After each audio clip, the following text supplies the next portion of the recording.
Hello guys, welcome back to my channel. It is about time I finally make another gear/farming guide for RPG Simulator, and today's video will of course be levels 200 to 300, the next video in our series. But before I get into that, I gotta give good old Disaster God a major shout out because he pretty much carried me 200 something levels yesterday and has just overall been such a huge help in getting me up to max level. I'm not quite at max yet, but I am getting close. He also has given me a couple runes and just overall a ton of gear, and it's just made my life so much easier. So thank you so much, man, for all the help. Now, at level 200, you get Laboratory. I did make an entire video going over literally only Laboratory 1, the raid and specifics and what you should try to do. So I'm going to just briefly go over the drops you want to get from here, then move on. So, the weapon drops from Laboratory 1 are the Foresight, which is level 215. It has 750 damage and is a 9% drop rate and drops from Poison Master. The next drop you want to try to get but is not needed to move on is Thunder Fang. It is level 245. It is the scythe I'm currently using as vanity. It has 999 damage, but only has a mere 0.8% drop rate and drops only from Poison Master, which is of course the final boss of the raid. So the first accessory that drops from this raid is the Ring of Pink Lightning. It is level 230, it has 320 attack, 115 crit, 5 speed, and it has a 5% drop rate from Vent, so that is the offensive accessory from the Laboratory 1 raid. Next we have the Ring of Purple Lightning. It is level 230, 3 speed, 100 defense, and 50 HP, 5% drop rate from Vent. This is, of course, the defensive accessory.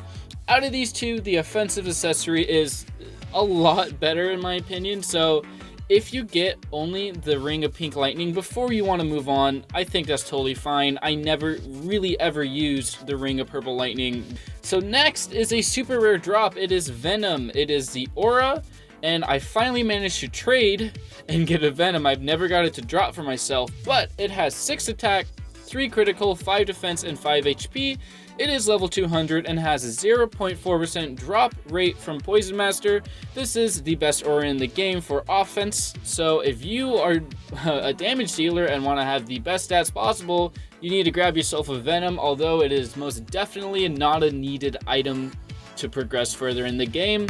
We have the Lab Coat of Misery. It is level 200, it has 270 attack, 95 defense, and 750 HP. It has a 12.5% drop rate from Poison Master and can only be dropped on hardcore. So the Lab Coat of Misery is of course the level 200 raid armor. Do you absolutely need this in order to move on? No, because it is very easy to get the Sun God armor at level 130 on hardcore.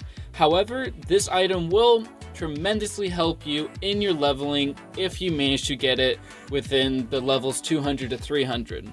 So now you're probably around, you probably want to do Laboratory till you are about level 250, because Laboratory gives really good XP. So at level 250, not only do you unlock World 2, but you also unlock Overgrowth Journey. So Overgrowth Journey is of course your next area after the Laboratory 2 area. So in Overgrowth, there will be 2 different mini bosses and several mobs to farm. The first mob you will see is the Crystal Warrior.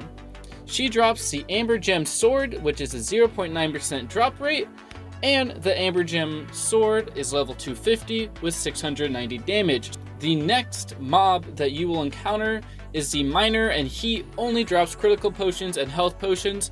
So if you need a lot of crit and health, go ahead and farm him. If you need attack and defense, farm the Crystal Warrior.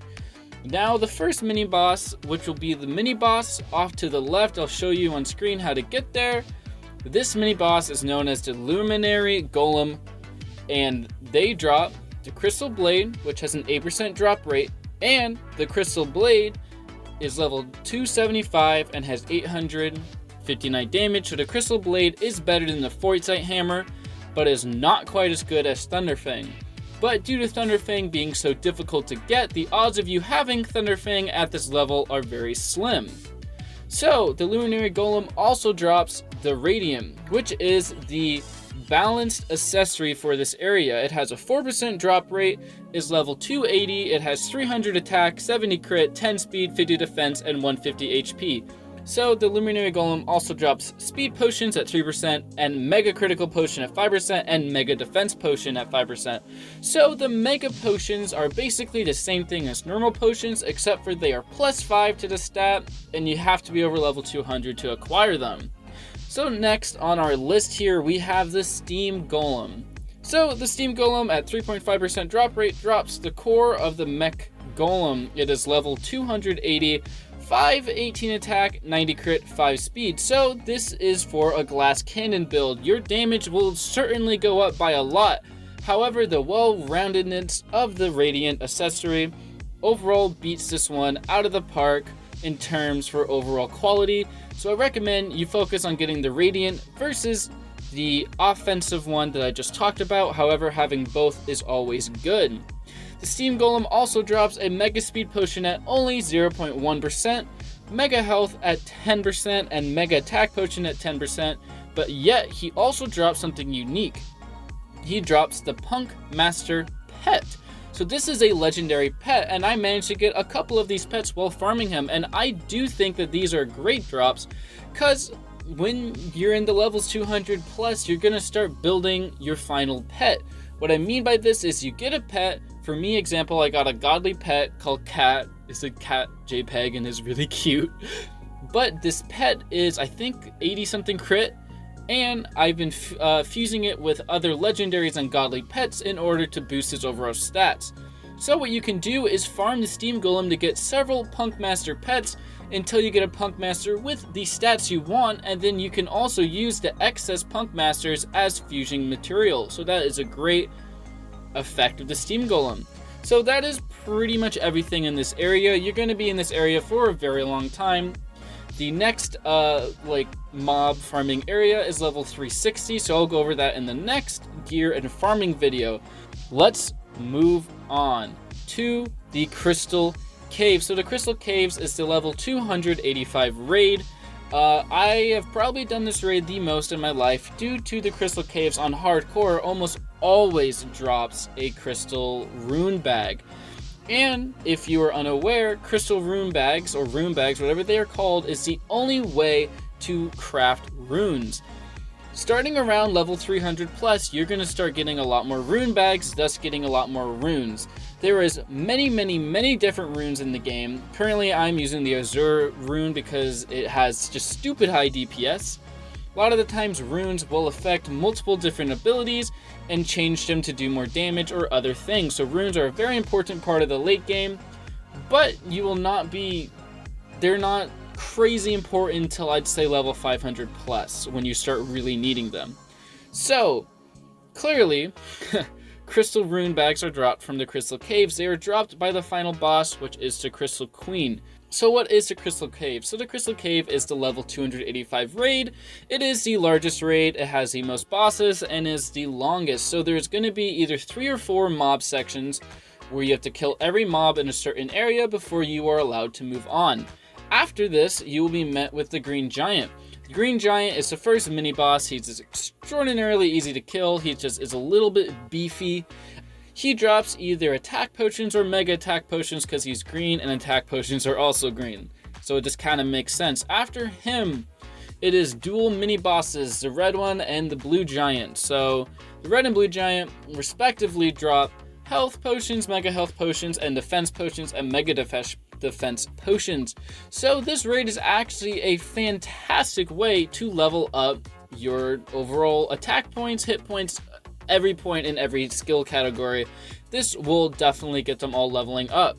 So after you defeat all the mini bosses and mobs, you will be met with the Crystal Queen. So the Crystal Queen is not too difficult, but she is pretty tanky. After she gets to half health on either normal or hardcore, it's the same for both. She will spawn in a crystal which will permanently shield her and make her immune to all damage until you destroy it. This is very similar to the same type of crystal thing that happens during the Shadow Knight raid. So you kill the crystal, then you kill the queen. The queen's main drops are this. the Rainbow Crystal Trinket. It is level 300 accessory. It has 120 attack, 10 critical, 50 defense, and 875 health. It has a 2% drop rate from Crystal Queen. So the Rainbow Crystal Trinket is pretty much the defensive accessory in the trio of accessories from level 280 to 300, because Radiant is the mid-ground, the Golem Core is offensive, and then this one is quite clearly the defensive one. When I was doing Crystal Cave runs, I would always use the Rainbow Crystal Trinket to make sure I had enough health to survive, and yet it also gave me enough offensive stats to do a decent amount of damage as well. So next drop from the Crystal Queen is the Shadow Crystal Blade. It is level 285.